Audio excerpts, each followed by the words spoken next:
Okay, now in the previous video I demonstrated how to navigate to multiple web pages using the Internet Explorer.application object and going page by page, one by one, but before proceeding to the next page, it would have to wait for the page to load.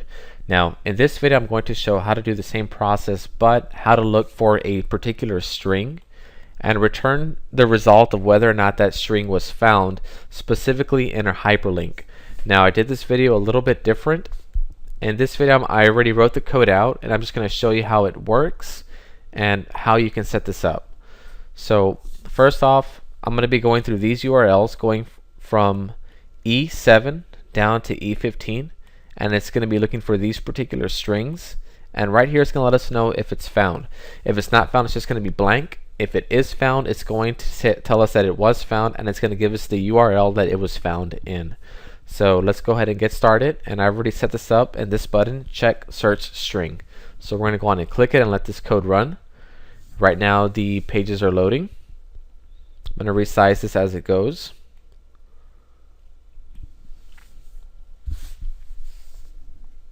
So as we can see in the first URL, it was found, the search string Obama. The string money was not found in the Yahoo site.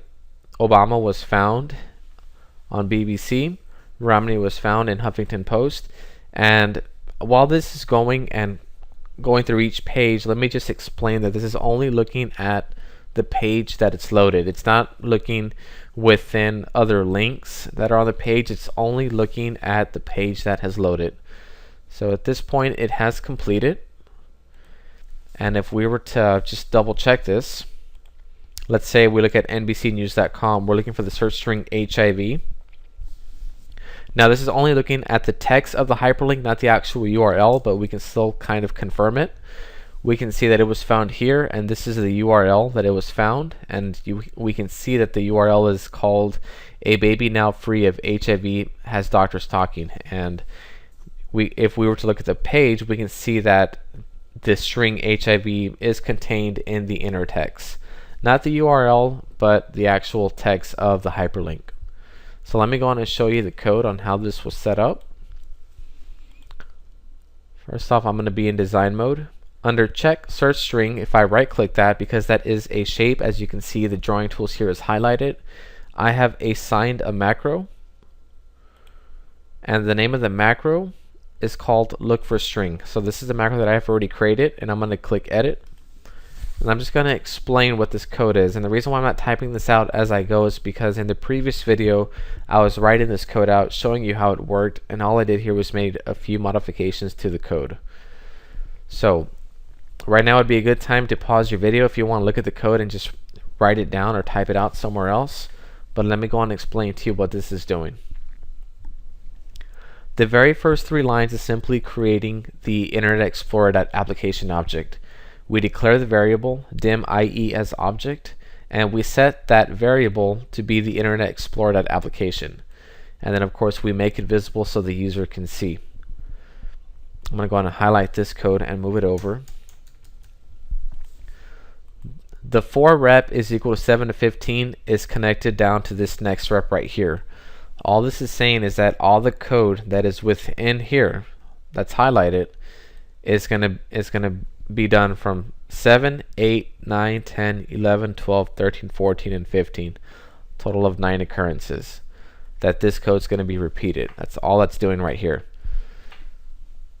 The very first thing that this code is going to do when it's going, let's just say on the very first time around on rep 7, we're going to do sheet1.range k and rep is equal to blank. So what we're doing is we're getting k7, this section right here, actually that's 6, k7 right here, it's going to erase it. That's the very first thing it's going to do. Do events is just letting the computer think and do its work. That way it can actually show that information on the screen, the blank. We create a variable URL to retrieve is equal to sheet1.range e and the rep. So again, I mentioned this is the first time around we're looking at row 7. So E and rep 7, that's going to be CNN.com. So all we're doing is setting a variable, the URL to retrieve. Internet Explorer.navigate URL to retrieve. So in this case, because that's E7, we're navigating to CNN.com. These 3 lines of code, all we're doing is waiting for the Internet Explorer to be at the ready state 4. Ready state 4 just means that the page is fully loaded and it's complete. It's ready to go. So again, all those 3 lines do is just it waits for the page to completely load. The next thing that we're doing is set all hyperlinks is equal to document, i.e. .document.getElements by tag name A. All we're doing here is creating a variable that's going to contain all of the hyperlinks, all of the A tags. Because if you are a web designer or not, the way hyperlinks are written is something along the lines of this. href is equal to, and I'm going to give you an example, google.com, and I'm going to do click here for the Google page, and then close that out. So that piece of code right here, this is just HTML, basic HTML for an A tag or a hyperlink. So just so that you know what this code is doing, as I mentioned inner text earlier, click here for the Google page. This is what's considered the inner text, or the text of the URL, the hyperlink.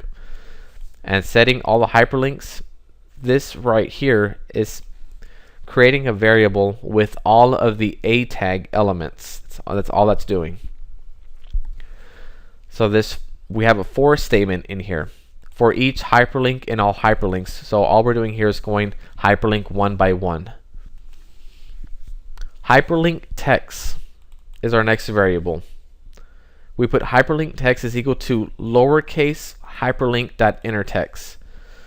So if we are on a one page that has 10 hyperlinks, what this is going to allow us to do is read each hyperlink 1 by 1 until we are at the last hyperlink, or the 10th hyperlink.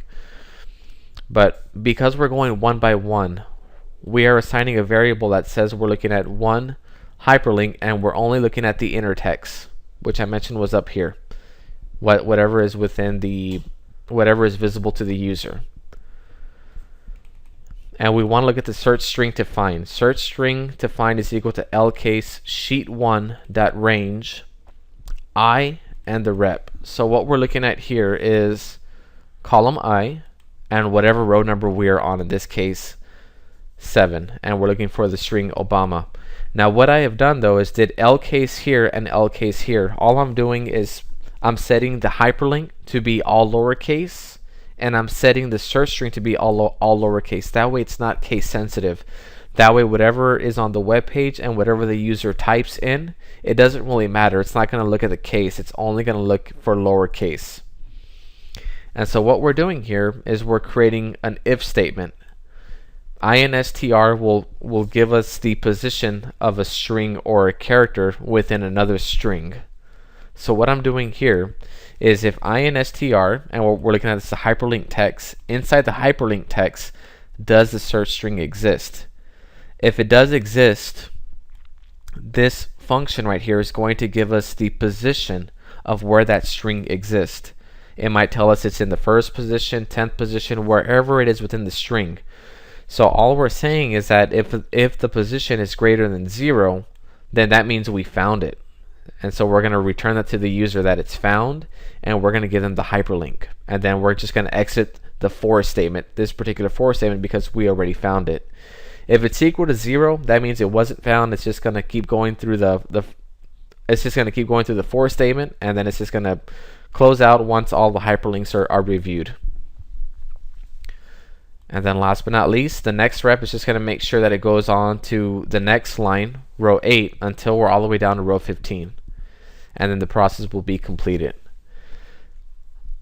That, I know it's very lengthy, but I mean, just take some time to look at this code. I'm going to shift it over, that way you can better see it, experiment with it, try it out. I mean, again, I know it does sound complicated at first, but it really isn't. Just take some time to look at it.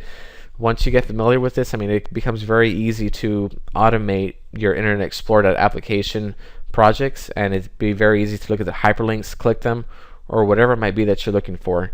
I hope you enjoyed this video. Thank you for watching.